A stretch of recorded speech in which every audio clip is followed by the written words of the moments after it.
Hey guys, it's JJ. Welcome back to the Texans franchise where we have another set of 3 weeks to go through. We have the bye week in the middle of this episode, and as always for the bye week, I am doing the scouting department and just the general most interesting prospects for the upcoming off season.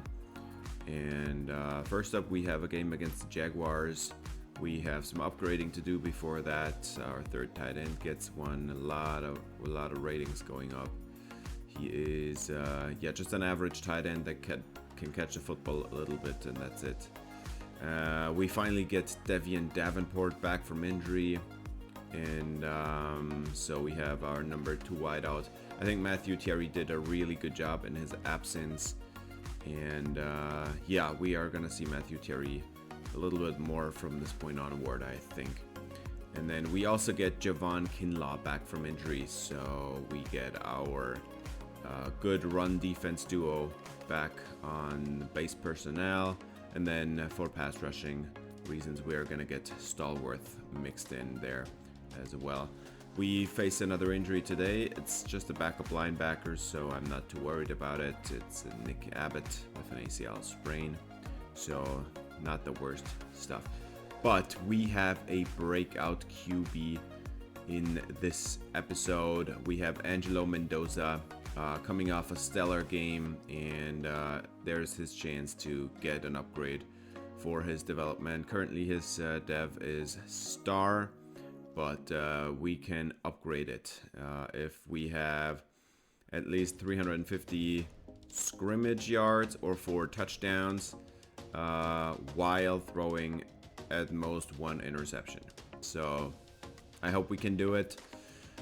We're gonna face Trevor Lawrence today. It's gonna be a challenge again. He's one of the better quarterbacks in the league. He has really good throw power and is very accurate down the field. He can throw on the run and under pressure. He can break some sacks.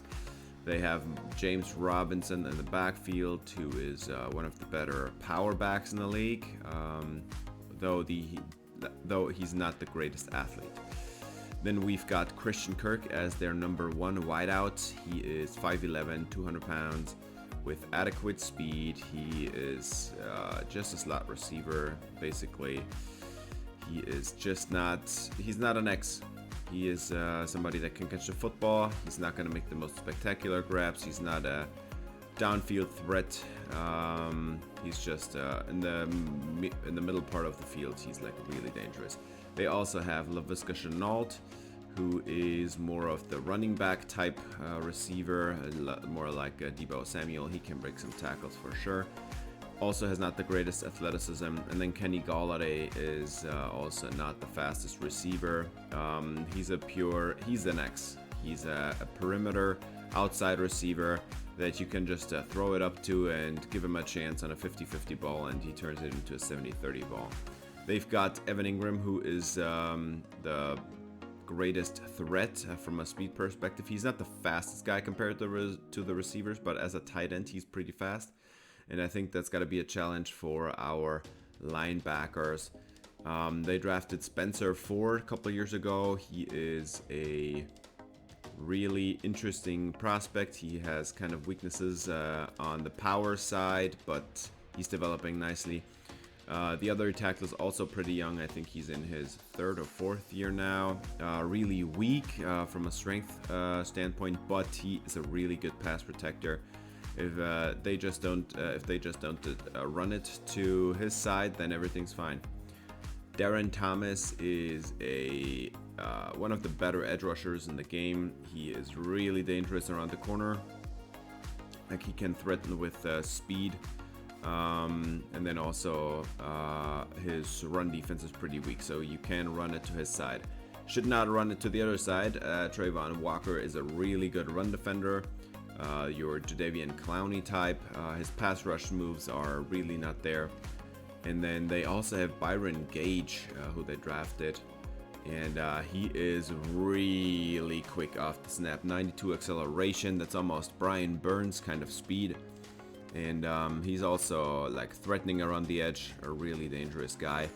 Folorenzo Fadukasi is their defensive tackle in the middle there. He's the nose tackle kind of guy.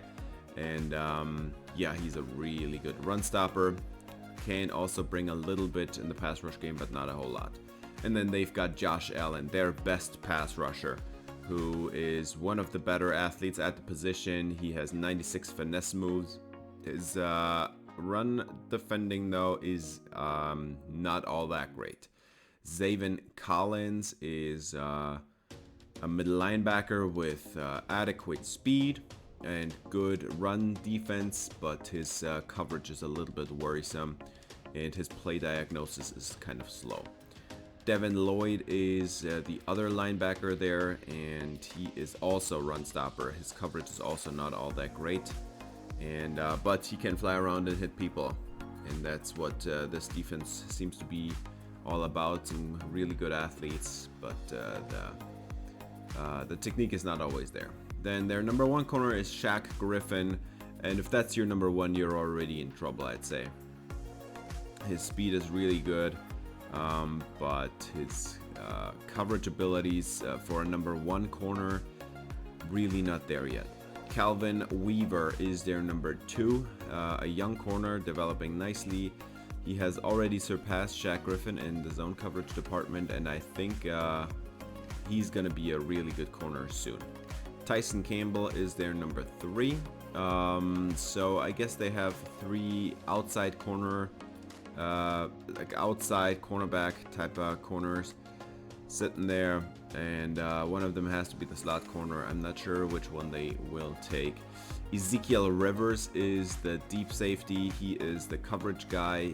He can also hit a little bit, but yeah, he has really good range over the top, and you can be very excited about him. He has superstar dev in his second year, and he's gonna be developing into one of the premier safeties in the league in no time.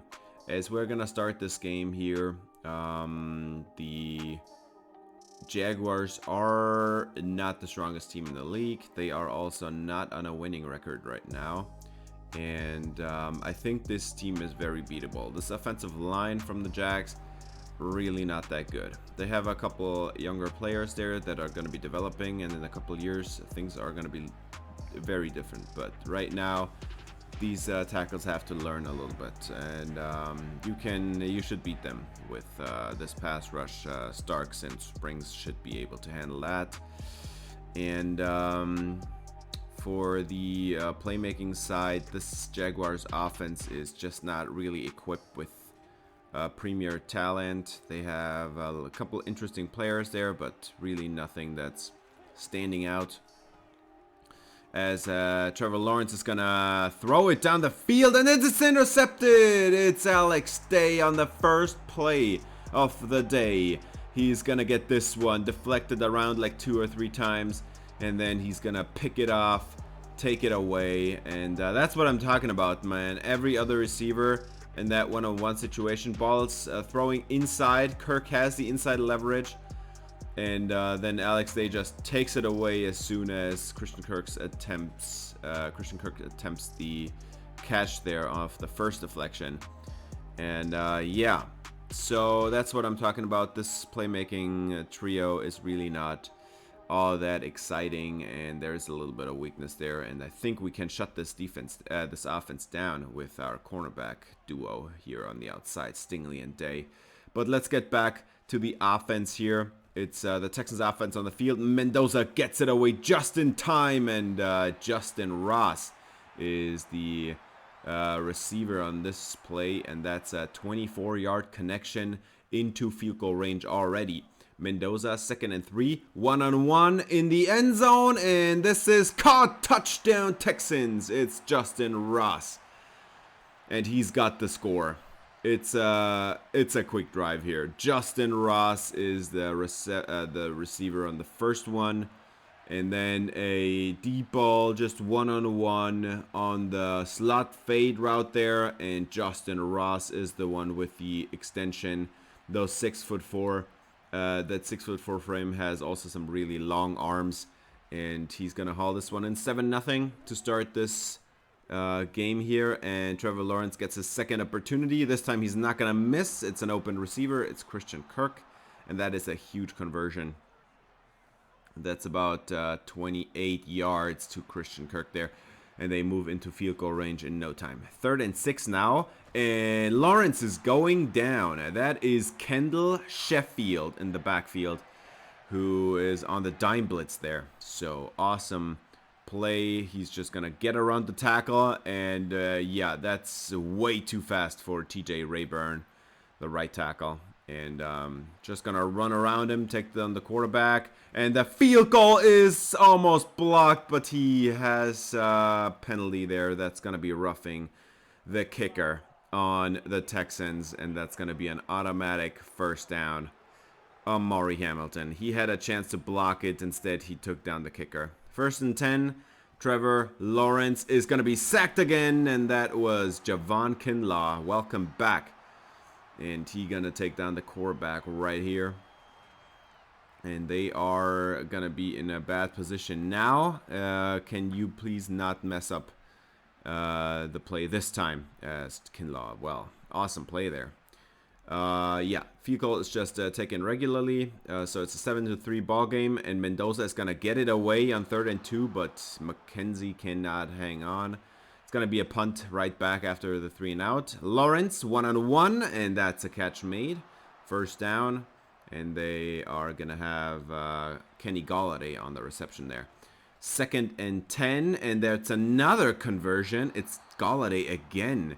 Alex Day having kind of an off day here, I guess. That's already 3 big catches he allowed.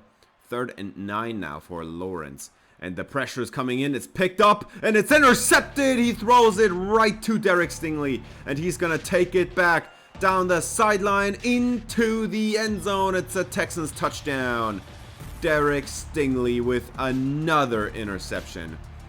He is turning it on this season, man. He is developing into a top 3 corner in this league, I think, because did you see what he did there? It was close coverage all the way, and of course that you shouldn't have thrown that to Chenault there, but Derek Stingley had the coverage perfect, and Lawrence threw it a little bit too late and too far inside, especially.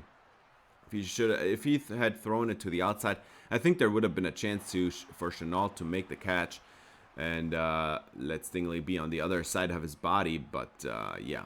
3rd and 10, Lawrence just chucking it downfield out of bounds. That's going to be a punt back to Mendoza, who is standing in his own end zone, but he delivers the throw, and Ross fights ahead 11 yards, first down. Double A gap blitz look now. They are going to hand it off. Perfect blocking there, and McKenzie fighting ahead through the safety, 16 yards. On the run, getting another first down to end this quarter of football. We're now in the 2nd quarter, 2nd and 10, and Mendoza has a man wide open. It's Diego Cordova who's falling ahead, getting another first down. That's 21 yards, and he's getting his completion percentage up now. 3rd and 3, Mendoza gets it away, and that was very unfortunate. AJ Lincoln was open there, but he got held up. And there should have been a penalty, I think, for pass interference. Ball was in the air. Now it seemed overthrown, but it really was not overthrown. I think AJ Lincoln would have been there. 1st and 10 for Mendoza. He's getting it away, and Devian Davenport has the reception. 18 yards for him. Welcome back from injury to him as well. 2nd and 8. Angelo Mendoza has a clean pocket. For now, he gets it away to AJ Lincoln, and that's going to be a first down, 15 yards. And the Texans are working on a 3-score lead now. 1st and 10, split backfield. Both running backs go on routes. It's going to be a throw. It's Davenport, and 13 yards convert into a first down. 1st and 10, Mendoza is going to just take it himself and run down the sideline, get out of bounds at the 4-yard lines. 18 yards for Mendoza. 2nd and goal. They are going to go empty here, and they are going to call number 9. It's a touchdown for Angelo Mendoza, and it kind of feels like this game is already over. They cannot stop Mendoza at all. 1st and 10 for Trevor Lawrence, and he's got his man. It's Evan Ingram, 10 yards, first down. Now they go with another 11 personnel, 2x2 set. It's Kenny Golladay on this one, who breaks a tackle, falls ahead. Nice run there after the catch, and that's 23 yards at the 2-minute warning. First and 10 for Lawrence at the edge of field goal range. Now you can't take a sack, but he's going to throw it to Evan Ingram, and he's going to break one tackle, fall ahead, get another 26 yards, and we're at about 60 seconds now. As Trevor Lawrence has a clean pocket, he's going to dump it off to his running back. Touchdown Jaguars, but it is going to be a 14-point game and still 48 seconds on the clock for Mendoza. Wide open. What a route by A.J. Lincoln. Gets run out of bounds there, but it's a conversion, about 17 yards for Lincoln. First down and 10 for Mendoza. And another great route by Lincoln, and he's going to run down the sideline. Break a tackle, break another one. Is shoved out of bounds, unfortunately, but like he broke 2 tackles on that play, and he ran a fantastic route. And yeah, he's gonna have a big contract coming up if he continues playing like this dude. A.J. Lincoln with a beautiful route run there on the corner route, and then he's gonna turn upfield, break one tackle, shove away yet another defender.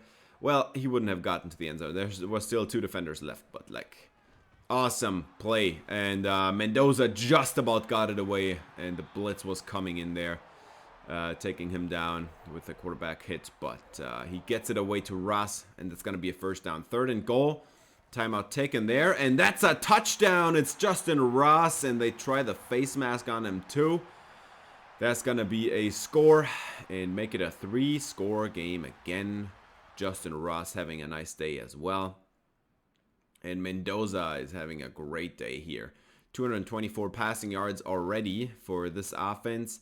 If he continues on that path, he's going to be at 400 in no time and getting the QB breakout. I hope he does get it.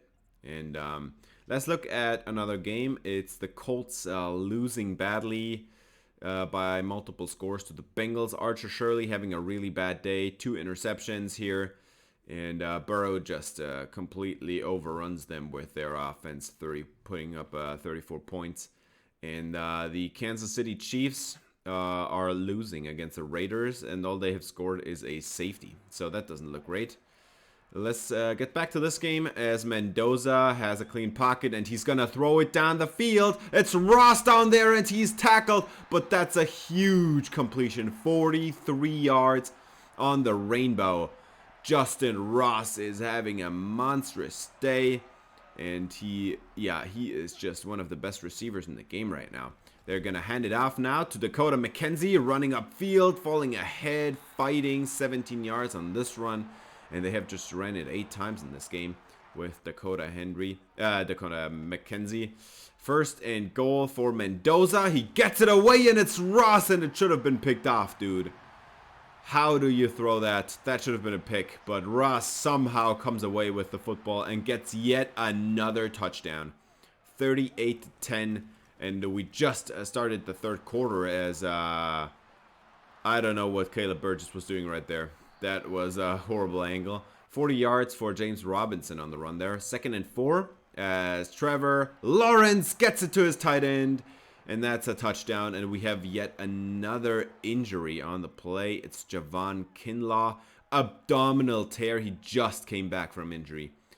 And he's out again. That's going to be at least like 3 weeks or something. 3rd and 6 for Angelo Mendoza. He gets it away. It's Justin Ross. And that is 4th down. I think you got to punt it away here. That's inside field goal range here for the Jacksonville Jaguars. 3rd and 4 for Lawrence. And he gets it away. It's Christian Kirk with a nice completion. That's about 19 yards. 1st and 10, Trevor Lawrence is gonna throw it behind the linebacker, and that's a huge completion. About 16 yards for Christian Kirk. And they are moving the chains again. He can run some really good routes in the short to intermediate part of the field, as he is showing off here again against Alex Day even. So yeah, Alex Day not having the best day, but he also has a pick, so Well, can't judge him too harshly. And Robinson has absolutely nowhere to go on that run. 3rd and goal. Now it's 4th down and goal. Matthew Stark's the first one there, but he's getting overwhelmed by the entire Texans defense. 4th and goal. They are going for it. And that's going to be a touchdown to James Robinson, as Byron Redmond could not contain everybody there. And the Jacksonville Jaguars are closing in on 2 scores again. Angelo Mendoza is going to hand it off here to McKenzie, who is going to run it to the outside and then lowers his shoulder. And we have another injury in the trenches. This time it's Kenyon Green, and that did not look good. McKenzie with another run, and that's another first down. 10 yards, 11 yards. And they're going to convert here into Jacksonville Jaguars territory. 1st and 10 now, 4-man pressure. You gotta get it away at some point, and he's got it. And that is Matthew Thierry with another nice catch, 22 yards, and that makes Angelo Mendoza cross 300 yards on the day. So he's just 38 yards away from his goal. Mendoza gets it away, and it's a touchdown. It's AJ Lincoln, Mr. Surehands, who hauls it in here. Touchdown Texans. It's a 3-score game again. We are about 5 minutes out of the end of the game, so yeah, that's awesome. And Lawrence has a play-action shot and an open man downfield, and that was a great connection there to Evan Ingram. Trevor Lawrence is going to throw it on the basically exact same throw here to Evan Ingram again at the sideline, dragging his toes again, getting another first down, and then he dumps it off to Laviska Shenault. Tackled immediately, but still for a first down. Trevor Lawrence has lots of time. You gotta get the pressure on at some point, and you can't hold up coverage forever. That was great coverage by the Texans defense down there, but the pass rush could not get home at all. It was not even close, and James Robinson converts here. And now on the curl route, that was a little bit too late for Derek Stingley. 1st and goal for Trevor Lawrence, 1-on-1. That's actually one by himself, I guess. And it's a touchdown, but that's going to end the game already. We are done with this game.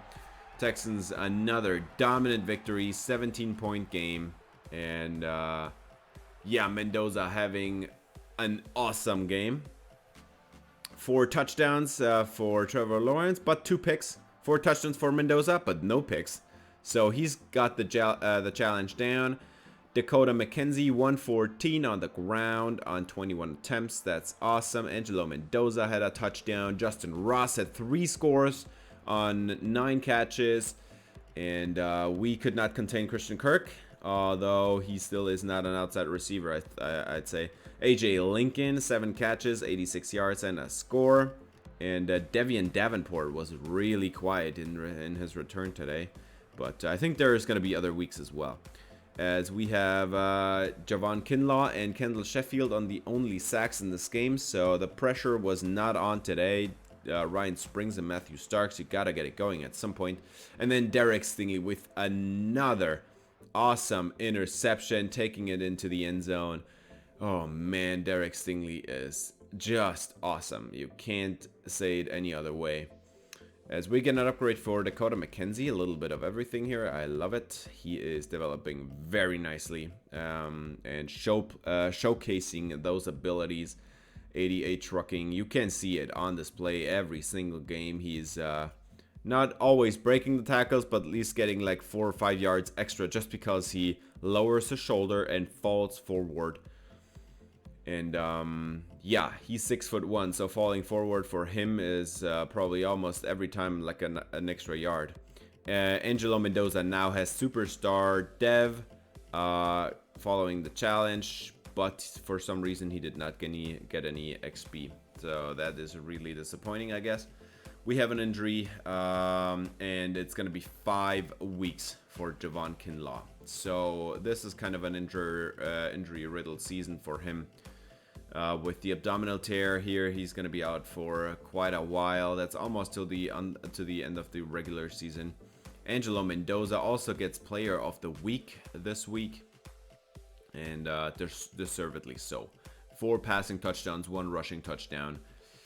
And we're gonna go into field general here with this upgrade.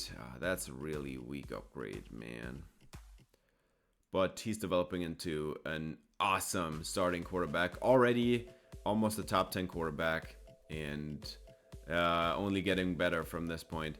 We have a bye week coming up, and as always, I'm using the bye week to show some of the prospects we have in this upcoming draft class. We're gonna stay grinding. We have been winning a lot this season, and we need to be firing on all cylinders. That is correct. We get 500 XP for everybody, and there's a little bit of stamina involved, but yeah, Stinger getting another upgrade here. +2 zone coverage, +2 awareness. Awesome stuff. He's developing into one of the better corners in the league as well. I think his play this season is like almost defensive player of the year conversation material. I think he has been locked down. Alex Day on the other side has not been as locked down this season, but still not horrible either. He has had some great moments as well, but also some moments where you're like, okay, that was a little bit too wide open, allowing there. Especially in the first half in this last game, you could see that it's just, yeah, it's just sometimes Alex Day is not on his game, and he gives 2 steps of separation, and for most slot receivers that is just enough because they're very sure-handed usually. And but it doesn't matter. We have a great defense right now. Not a great run defense, not a great pass rush, just a great coverage unit. And if Derek Stingley is getting targeted that much, I'm not complaining. Let's look at the draft prospects. We have Derek Beasley as top 5 projected tackle here, 21 years old, 6'5", 313, awesome athlete, like a really good athlete, and one of the best athletes in this draft entirely. And he is not going to be a great pass protector right off the bat. He's more of a run blocker. Kind of reminds me of the skill set of Mekhi Becton, but he has a awareness, which is already showing probably that he's going to be having some really good overall in the beginning. LaShawn Galloway is another first-round tackle who has good athleticism, but not awesome athleticism like Beasley. So there is something there that's very concerning. He's a better pass protector, but he has F injury. And I don't think he's a better prospect than Derek Beasley. I think Beasley is the better guy. Then we have a guard, Jeremiah Stevens. He is projected 2nd to 3rd round. He is 6'5", 328, 21 years old. He's a really good athlete. He's not going to be awesome, but his strength is going to be probably above average. His speed is going to be probably above average. His acceleration is going to be good. I'm just worried about that pass protection again. B pass block is good, but the pass block finesse, probably like a C, and the pass block power already confirmed as a D, so that doesn't look too great. Aaron Parrish is a 3rd to 4th round guard, who looks like a really good athlete. I think a better athlete than the guard we just had. And BBD for the pass protection ratings looks pretty solid to me. Run blocking, not so great, but for this offense, I think we need the better pass protectors here. Dave Williams, right tackle, top 5 projected. He is the counterpart to Derek Beasley, and he's going to be an absolutely stunning athlete. His pass protection is not all that great. And his run blocking also kind of, yeah, you need to work on it. I think Beasley and Williams are very similar as prospects, and also I think in overall they are very similar. Parker Feeney is a pass rusher who is really good off the snap. He has some good strength as well. It's not going to be great. But he has B finesse moves, he has C block shedding, and the power moves if it comes in as like a C, you're gonna be happy with that. As a first round pass rusher, that's gonna be fine.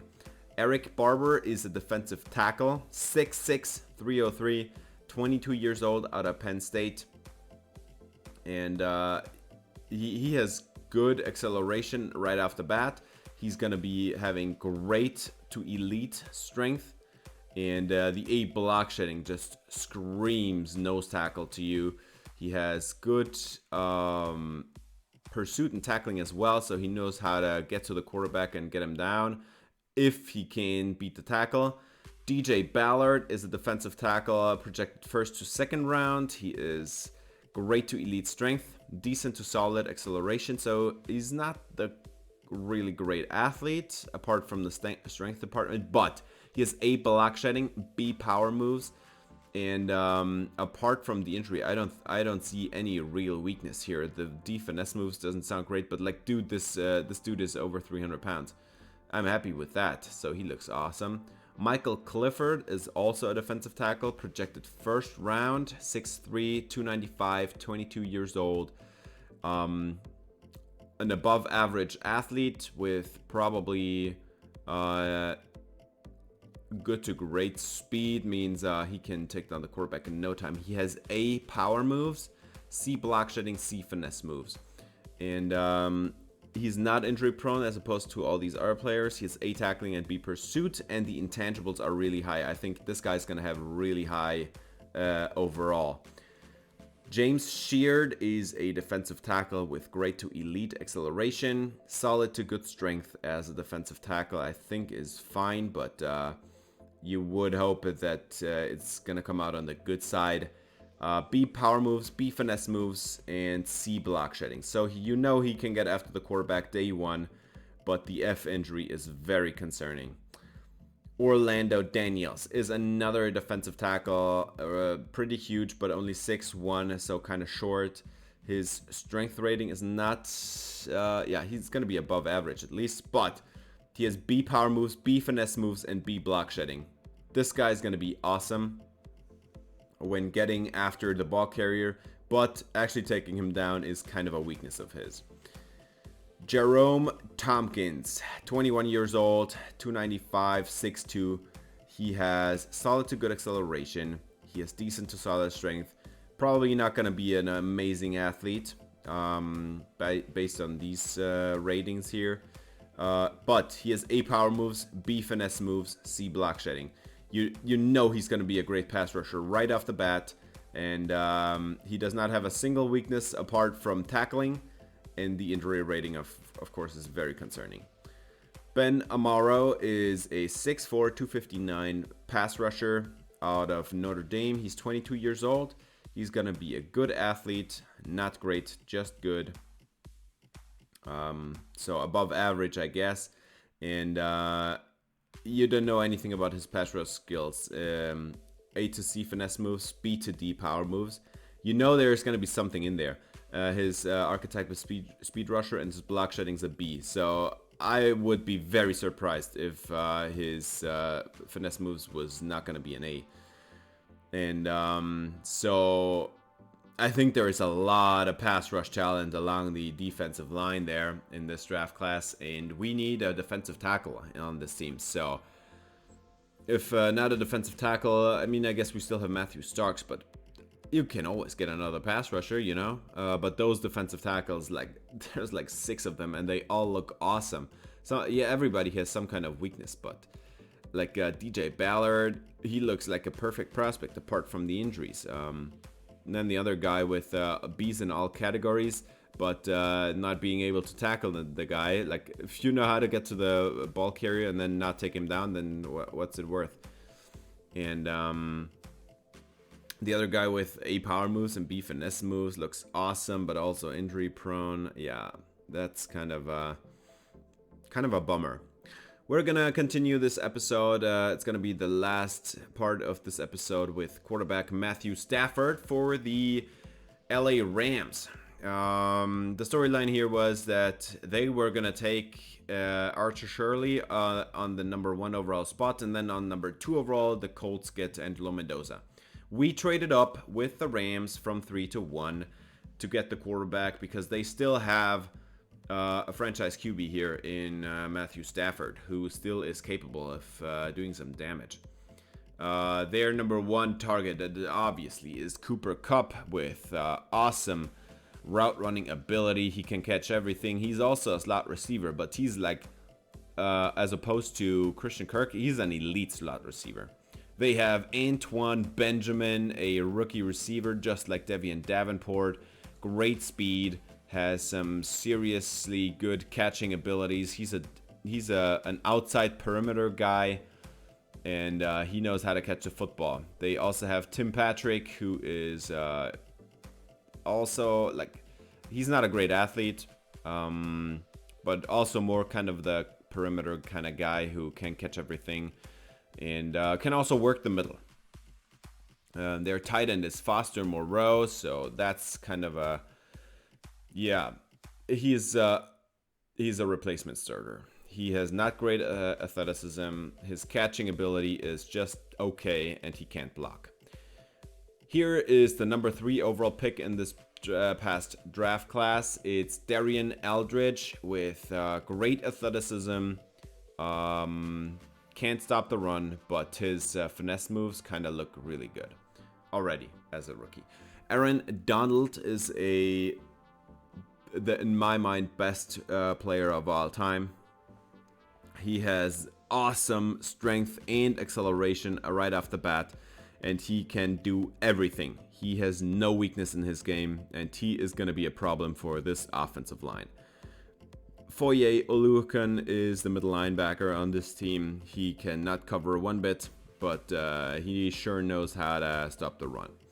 Andrew Kelly is his counterpart. He cannot stop the run at all, but he has really good athleticism, and his coverage is going to be really good in a couple years. It's already pretty promising right now. Jalen Ramsey is a lockdown corner, one of the best in the game, with great athleticism and awesome ability to press receivers, not let them get behind him, and the zone coverage is also really good.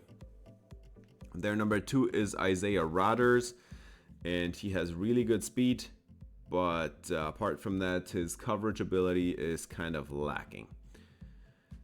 And then for Marco Barnett, who is the number 3 corner on this team. Yeah, I wanted to draft him so badly, but his injury rating is so low.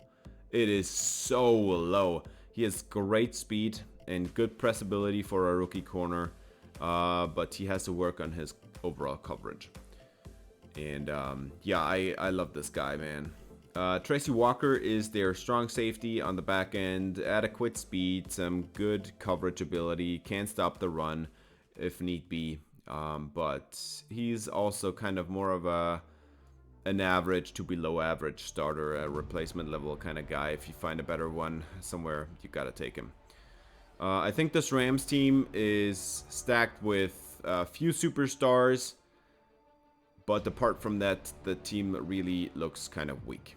There is not really a whole lot of like just top 10 players. There is Aaron Donald, there is Jalen Ramsey, there is Matthew Stafford and Cooper Kupp, and apart from that, there's really not a whole lot more. There's lots of younger players that are just kind of developing, and there's lots of older players that are replacement level, but they couldn't pay anyone better with more money because they didn't have any. So this is kind of an interesting game. I think you have to run away from Aaron Donald all game long. Always have to see, okay, where is he standing? Get the ball out quickly because he's going to split double teams as well. Not target Jalen Ramsey downfield if you're on offense. And then on defense, yeah, you have to double Cooper Kupp, I think. As Stafford is getting it away, and that's already a huge completion running down the field. But there is a flag down. Let's see it. Oh, it's a roughing the passer. Yeah, that's 15 on top. Oh my. That's going to be a first down and a whole lot more. Already almost in the red zone here. And absolutely nowhere to go for Williams there. And Chris Portillo doing an absolutely great job as a middle linebacker. Here, he's really becoming one of the better linebackers in the league. Stafford, quick throw there, and that's going to be a first down for Tim Patrick. And they are going to convert here into a green zone chance right up the middle. It's Williams, and that's going to be a touchdown for the Rams. 7-0, and they open up the game pretty quickly as we see Angelo Mendoza take the field right here. And he is having an awesome season. 38 touchdowns to 4 interceptions. We're not even seeing experienced veteran quarterbacks do this kind of stuff. 3rd and 10 coming up now for Mendoza after a not so great start to the possession. And Devian Davenport has nowhere to go. That's a 6-yard gain, but everything was covered. And they are going to take over the game here. And that's going to be a fullback in the game, but a play action shot, and Alex Day was right there, and he could not prevent it at all. Antoine Benjamin. Yeah, Benjamin and Davenport were the 2 rookie receivers taking at 33 and 35 overall in this past draft class. And that's an interesting competition to see there. 3rd and 10 now for Matthew Stafford. And pass rush is coming in, and the ball falls incomplete. 4th down. Ryan Springs applying the pressure. That looked really good. Finally, some pressure here for this D-line. As Mendoza is getting it away quickly, Justin Ross converts 12 yards, 1st down. And they are moving the chains finally here. 2nd and 8, Angelo Mendoza, pressure is coming in, and Justin Ross breaks a tackle, falls ahead, gets 12 extra. And that's already 24 yards on 2 receptions on this drive. Mendoza gets it away, and Davenport running away from defenders, and he's going to run it down the sideline. 10-5 touchdown. Davenport with an explosive score on this play, man. This guy is so dangerous.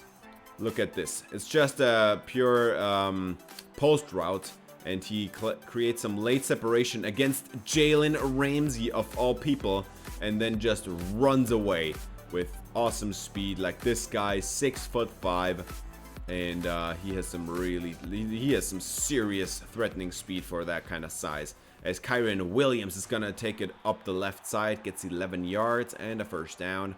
With a tied ball game now. We are at 7, tied at 7. 2nd and 6 coming up now for Stafford. And he has an open man down the field, and that's Williams. He got behind Chris Portillo, and that's a 1st down. 35 yards, and that's actually not Williams. That is Devontae Freeman. Their second year running back, and he can really do some damage in the receiving game. As you can see, he gets 19 on this one and then breaks a couple tackles there, getting some extra yardage. 2nd and 5, Williams back in the game, but they are gonna throw it, and Stafford is gonna be sacked. It's Matthew Starks in the backfield, and that was a little bit too far back. 3rd and 16, Stafford is going to throw it to the end zone, and that is broken up by Alex Day, and that was great coverage on Cooper Kupp. 3rd and 12 after the field goal. Mendoza hopes to convert this one, but Cordova couldn't get the 1st down here on that catch. 4th down and 3, got to punt it away. Rams back on offense. They are going to throw it this time wide open. That's Tim Patrick, and 21 yards for him. That was, that's the dangerous part of a zone blitz when you have one of the middle zones open there. And Stafford dumps it off to Devontae Freeman, and that looked like a face mask by Jamie Cantu. Nothing is called, so they are going to continue. 2nd and 6 for Stafford. Clean pocket, gets it away, dumps it off to Freeman again, and he's having a huge game already. 1st and 10, handoff to Williams. Turns it to the outside there, turns upfield, and that's about 11 yards and a 1st down. And they are going to be close to the goal line right now as Freeman cuts it back to the middle, gets 10 yards and a 1st down out of this one. His first run on the day. Already has 4 catches or something. Second and goal for Stafford. He's gonna take it on the read option, and Chris Portillo dives after him, and he comes up short. Matthew Stafford showing off the wheels. Touchdown, Los Angeles. Oh man, you gotta close in on this guy, man. What were you doing, Chris Portillo? 2nd and 8 for Mendoza. And that's a nice conversion there on the post route to Devian Davenport, getting the first down. And yeah, you gotta get points on this drive. You have to close in on the lead. 3rd and 9, Mendoza gets it away, and it's almost intercepted. What was that? 4th down, they gotta take the field goal here. 7-point game now, and Stafford's going down. It's Ryan Springs in the backfield. Timeout taken. 4th down and 19, and we have still a little bit of time in this half. But look at that pass rush, man. Springs puts the lead arm into his chest and just rides him back to the quarterback. 3rd and 10 for Mendoza on the corner route. He has Cordova, and that's a first down. And 54 seconds on the clock. No timeouts left for the Houston Texans. You gotta be very careful with the ball positioning here. And that's 22 yards to AJ Lincoln on an excellent catch and toe drag there. 1st and 10, 49 seconds on the clock. You have to go get the touchdown here, I think, to tie up this game. There's Devian Davenport for a nice gain, and they are gonna go hurry up now. They can't decide what play to run. 29 seconds, and McKenzie nowhere to go. 3-yard loss, and he even broke the first tackle. Aaron Donald in the backfield. You just can't run it against this guy. 2nd and goal. Mendoza gets it away. AJ Lincoln, and that's gonna be a 3rd down and goal. And the time is running out on you. 5 seconds, and they are gonna run it down. Oh man, that is so disappointing. AJ Lincoln tackled inside the 1. Oh man. Of course, if you enjoyed this video, I would appreciate it if you gave it a thumbs up, subscribe, ring the bell for notifications. I think it was a huge mistake to take the timeout that early in the 2-minute warning. The last one taking with 54 seconds on the clock. Just go hurry up until you're close to the end of the game, and then if it doesn't, if it's not enough, then you still can take the timeout with like 5 seconds on the clock. But that was pretty badly handled. And yeah, let's look at a divisional matchup here. The Colts win against the Titans, and that might push the Titans back in the playoff race here, as Archer Shirley is kind of getting into himself here and starting his career on the right track. And speaking of starting the career on the wrong track, it's an interception here for Mendoza. That was a horrible read. Like, I mean, I guess this guy was closing in there on the ball, but like AJ Lincoln was so far away. That was overthrown by what felt a mile. And now they have great field position, one-on-one in the backfield. Antoine Benjamin, he had it, but he couldn't get his feet down. It's going to be a field goal and a 10-point game now, as McKenzie gets a block thrown by Davenport, gets the first down, and that's the first real successful run this day. Still below 3 yards a carry. Mendoza, 2nd and 4. He gets it away, and he gets taken down immediately. It takes a huge hit, but AJ Lincoln is the guy to throw this one to. Pressure coming in again. He gets it away. Mendoza throws it to Cordova, and Cordova gets a block thrown, gets 11 yards.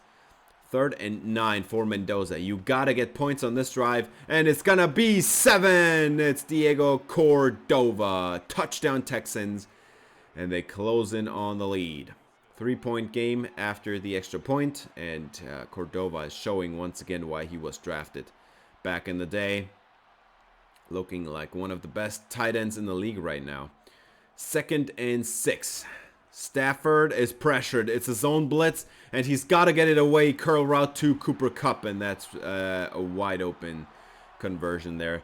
About 15 yards to the best receiver in the league. 2nd and 3, and Stafford gets it away. It's Cooper Kupp again. Close coverage by Stingley, but it was just perfect Perfect route, perfect throw. You can't do anything about it. 3rd and 7. And Stafford is throwing it to the end zone. Broken up, almost intercepted, man. Alexei had a shot. Ooh, man. Now it's a 3-point... they add 3 points. And now it's a 6-point advantage as Mendoza is taken down while he throws the football. Ball falls incomplete. 3 and out for the Texans offense there. And Stafford off his back foot. It is caught by Benjamin. Are you kidding me? How did he haul that one in, man? That is ridiculous. Like, Alexei was right there. That was basically perfect coverage. Off his back foot, he throws it. And he has no steps of separation. But Alexei was, yeah, that was perfect placement. Just thrown it a couple inches far enough for Day to not be able to get his hands on the ball. 11 yards on the next one. 3rd and 1 for Stafford. And he has lots of time and he decides to throw it away. 3rd down and 1. Turns into 4th down. They add another field goal. 9-point game for Mendoza. You gotta win at some point, and that was a horrible decision. What are you doing? Intercepted by Tracy Walker. Throwing it up in double coverage to a tight end who is not fast enough to turn around that quickly to take the football here. Yeah, Tracy Walker just saw it coming the whole way. And that is great field position for the Rams. And now 1st and goal from the 4. As Stafford has lots of time and he runs out. He's sacked. It's Ryan Springs back for his 2nd sack on the day. And that was pretty awesome to see again. He punches that lead hand in there and then, yeah, that tackle is just not having any of it. 3rd and goal from the 15. And Stafford has lots of time again. He's chased outside. He throws it away. It's going to be another field goal. This defense is doing everything they can. 12-point game. Mendoza's got to go get some points. And that is caught by Cordova. It's 14 yards on this one. 2nd and 10 coming up now. And Mendoza is taken down. That is Mac Hollins on the sack there. Mendoza throws it incomplete. That was not enough time. The pass rush is unbelievable right now. This Rams pass rush is ridiculous right now. That is, I don't believe it. Game's over. It's a 15-point loss. The Rams drove down the field at a field goal again. What was this game, man? I mean, okay, 2 interceptions. One of them was really bad, and the other one was kind of an overthrow. But that was a horrible game, man. And yeah, pass rush was just not getting in. The running game was not getting going. We allowed 7 catches to a running back. Oh man, at least Evian Davenport was back, and I think he won the matchup against Antoine Benjamin. Although you gotta say, man, that catch against Alexei was ridiculous. Like, how on earth did he come away with that one? Ryan Springs had 2 sacks. Starks got in the backfield, but the pressure put on by the Rams was unbelievable, man. Yeah, that's not great, but I guess we have a really great season right now, and it's okay. Like, we can afford to lose a game here or there. We still have the number 1 seed right now, and it doesn't matter. Like, we're not gonna play the Rams again for a very long time unless they somehow make it to the Super Bowl, and even then I know what to do this time around, because like now I've seen how this offense operates, man. As Cordova gets a nice upgrade, we have Chris Portillo ready for an upgrade as well. We're gonna put that one into field general, getting a little bit more player recognition. I think he's become really good at yeah, just the mental side of the game. He's always there. He's always where the football is. He knows how to tackle, and he's developing into one of the better linebackers in the game, I think. And yeah, obviously that did not end well with that scenario. But the offensive line still earns a little bit of XP, I guess. And yeah, we are still in the 1 seed. And even though this loss was not great, we have clinched. We are 4 games ahead of the hypothetical 8th seed, and there's only 3 games left to go. We have already clinched the playoffs, and we are 3 games ahead of the Titans. So, yeah, I'm not sure if there's still a Titans game left, but I'm pretty sure we also already, or like at least we're 1 win away from winning the division. So we have clinched, and that's it. That's gonna do it for this episode. Thanks for watching. If you enjoyed, please leave a like and subscribe for more Texan franchise. See you in the next episode. Until then, spread some love.